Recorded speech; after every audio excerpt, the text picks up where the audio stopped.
us. What are your thoughts on having to start at worst 10th, or at best 10th, I guess? At best. It is what it is. At least we know we have a fresh engine and hopefully it's ready to go horsepower there. But yeah, I mean, not ideal. I knew it, I would say, the day after Milwaukee, so I had my time to kind of get my mind around. But it is what it is. It's racing. I knew once we went on the fifth engine at Gateway, I knew that the mileage was probably close. So yeah, it is what it is. Well, it's interesting. I think back to the championship finale at Laguna in 2022. Yeah. If I remember correctly, you changed an engine then and you were pretty quick, but Will Power won the championship that day, so I don't know how you feel about that. Nashville Superspeedway. I mean, the common theme with all the drivers has been this is a complete unknown. How do you feel about that, having to decide a championship on a track that pretty much no one has any experience on? Yeah, I mean, from my standpoint, it's not ideal. I would much prefer to go to Laguna or to Indy Road Course, Mid-Ohio, I don't know, somewhere like that. Or not to have rules that are different, schedules that are different, like we're not on track on Friday, having to run two set of alternates. Never been here. Power has been here.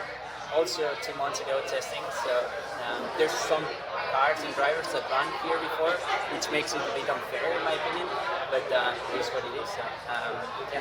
Well, that's been a bit of a talking point this weekend. I mean, I won't say who brought it up, but you have some relationship with him. But one of the things was that there's not enough practice on the weekends. I mean, how do you kind of feel about that? I know as a content creator, I wish there was more because sometimes on Fridays it feels like we don't have anything to talk about. So as a driver, how do you feel about that? Yeah, I feel unfortunately with COVID we started cutting all the schedules out. I think we're on the limit on road and street courses, having like those 75-minute practice and 45-minute practice straight to qualifying.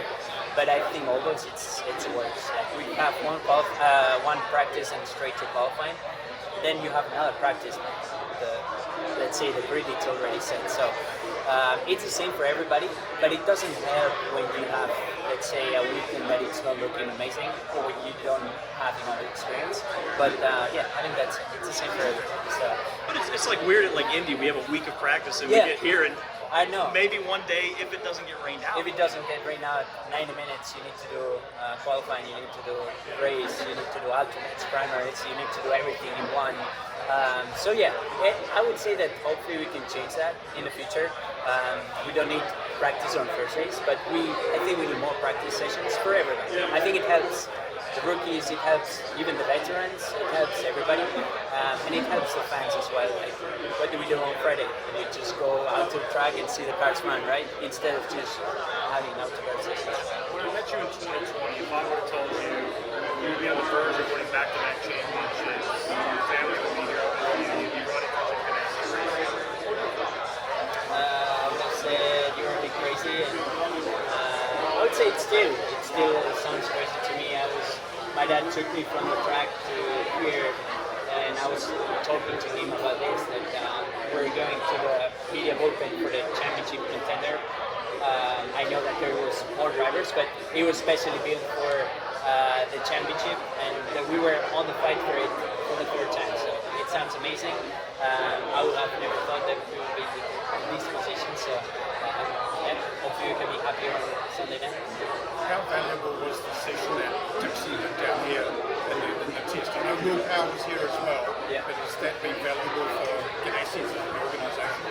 For Ganassi, I mean, I guess not much. Like when we do those tests, they're not really allowed to do setup stuff. It's more for IndyCar. I think the second one was especially for Firestone for the tires, but it's always fun. I would say the person that gets most benefit is the driver, not the team. So yeah, it's a shame that we couldn't do it. And then just finally, under the situation that we're likely to get some rain during the weekend, how do you mentally cope with that if, say, we ended up with big stoppage halfway through this race?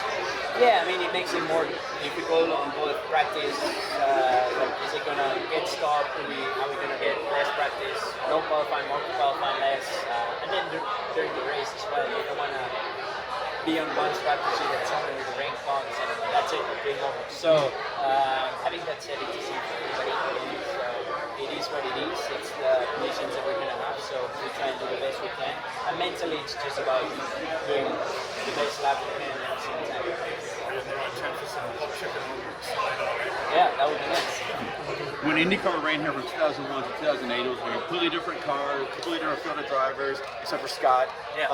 Completely different tire, engine, formula, everything. Did you watch any of those old races to help prepare for this? And if so, how much did that help you, knowing how much has changed since then? Yeah, I did. I did watch the last 3 races, which Scott won, which is pretty cool to see. In different ways as well. I think that 2008 was with strategy, the rain, which was not on purpose apparently, that I asked. So yeah, it always helps. It's racing. Obviously the cars, everything is different, but the way the race goes, I think it's pretty similar. So you could see that there was some passing, not much. The second lane wasn't very nice, except for starts and restarts. So it's pretty similar to what we've been having this year. Hopefully the alternates mixed up a little bit everything, and we're allowed to pass a little bit more. But yeah, you always get something from watching all the races. Thanks, Alex. Good luck. Steven Stump of Frontstretch.com here. Come back for more great racing videos, and if you like us, don't forget to hit that subscribe button.